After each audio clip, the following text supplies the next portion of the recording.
When a company acquires another business, the real work doesn't end with the deal signing. It begins with the accounting. One of the most misunderstood and technically complex area is the fair value adjustments. Under IFRS 3, every intangible assets and liabilities must be remeasured to fair value at the acquisition date, and this can dramatically changes the numbers you see on the balance sheet. In today's video, I'm going to break down exactly what fair value adjustments are, why they matters, and how we calculate them. The real practical examples of every major assets class. Fair value adjustments don't just tweak the balance sheet, they redefine the financial reality of the business you are acquiring. They affect the goodwill, they shapes the post-acquisition earnings, and they derive your future impairment results. Think of a fair value as a market price of each asset or liability on day you acquire control. IFRS 13 defines this as an exit price, the amount you would receive to sell an asset or pay to transfer a liability in an orderly transaction. This requirement ensures a transparency. It prevents a company from acquiring a business with outdated book values, and it forces the buyers to present a clear, market-driven picture of what they actually purchase. Now, before going on to that, IFRS 13 defines us the three powerful valuation approaches. The market approach, looking at the comparable sales or based on actual market transactions. The cost approach, estimating the replacement cost. And the income approach, valuing income-generating assets through discounted cash flows. For more information, watch my another video on fair value approach, link in the description.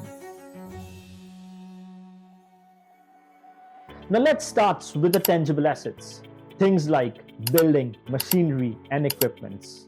Imagine the acquired company's factory is recorded at 5 million, but recent sales of a similar factory shows a market value of around 6.2 million. This means a fair value adjustment of 1.2 million. This uplift increases the identifiable net assets and reduces the goodwill, but it also increases the depreciation in future period. Every fair value decision has a downstream effects. Let's talk about inventory. Accounting standard requires inventory to be valued at fair value less any selling cost. For example, if an inventory cost 1 million, but market data shows it can be sold for 1.4 million, and the selling costs are 100k, for example, then the fair value is 1.3 million, and that's a 300 uplift. Keep in mind, when this inventory is sold post-acquisition, that uplift reduces your gross profit margins. Many companies are surprised when margins are dropped after deal, but this is exactly why. And then we have intangible assets. Intangible assets are usually the largest and the most significant fair value adjustments. And here's the key point. Most of these intangible assets never appeared on the seller's balance sheet. The common identifiable intangibles includes brands and trademarks, customer relationships, technology and software, non-compete agreements, and licensing rights. If we talk about brands, we mostly value brands from relief from royalty method. For example, if a company didn't own this brand, it would have to pay a third party a royalty to use it. Now, because it does own the brand, it is relieved from paying that fee. Now, that value of brand is basically the present value of these avoided hypothetical royalty payments. Customer relationships can be measured through excess earning methods. Suppose a customer base is expected to generate a steady cash flows for 5 years. After discounting those cash flows at 12%, we get a present value of 4.5 million. Subtract the cost to maintain and support those relationships, say 200k, and we record a customer relationship assets at 4.3 million. Mostly softwares and R&D costs have been valued through replacement cost models. And normally we use discounted cash flows for technology-based assets. These intangible valuations are usually level 3 inputs, meaning they rely heavily on management estimates, making them a key audit focus. We then have financial instruments. Financial assets and liabilities are remeasured using IFRS 13 and IFRS 9 principles. If a loan is recorded at 2 million, but discounted cash flows analysis estimates its fair value at 1.85 million, we recognize a 150K reduction. These adjustments can significantly affect equity and post-acquisition interest income. We might have contingent liabilities as well.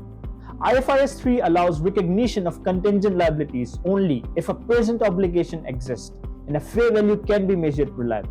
For example, if a pending lawsuit has a probability weighted payout of 500K discounted to 450K, we record a liability of 450K on day 1.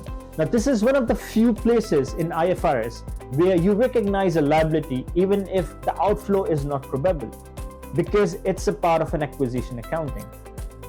And then we have another challenging concept of contingent consideration. For example, earnouts. The earnouts are increasingly common in deal structures, and IFRS requires them to be recognized at fair value as part of a consideration transfer. Contingent consideration is an extra payment from the buyer to the seller that depends on the acquired company hitting specific future targets. For example, the deal might state if a sale hits 10 million, an extra 300K is paid. If it hits 20 million, the extra 400K is paid. On the acquisition date, we must calculate its fair value by forecasting the likelihood of each outcome and recognizing the probability weighted amount as part of a total purchase price from day 1. Now let's assume estimating the probability of hitting the 10 million sales target would be 40%. The probability of hitting 20 million sales target would be 20%. And a probability of no sales achieved would be 40%. The fair value would be then 40% multiplied by 300,000 plus 20% multiplied by 400,000 plus 40% multiplied by 0, and that would give 200,000 at year 1, which would then be discounted to day 1. Deferred tax assets. Almost every fair value adjustments creates a temporary difference between an accounting value and a tax value. For example, fair value uplift on PPE 1.2 million, a tax rate of 25%, that gives a deferred tax liability of 300K. Ignoring deferred tax asset is one of the most common PPA mistakes. It inflates goodwill and distorts future tax expenses. Now, why all of this matters? Fair value adjustments are more than just an accounting exercise. They shape your future probability, your balance sheet strengths, and your impairment testing, and even your bank governance ratios. Done properly, they give investors a transparent, market-aligned view of the business you purchased. If your company is planning an acquisition or you need support with consolidation, purchase price allocation, or IFRS 3 and IFRS 13 reporting, I would be happy to help. I work with SMEs, groups, and private equity-backed companies to make the consolidation and fair value process smooth, compliant, and audit-ready. If you found this breakdown useful, don't forget to like, subscribe, and drop your questions in the comment. Thanks for watching.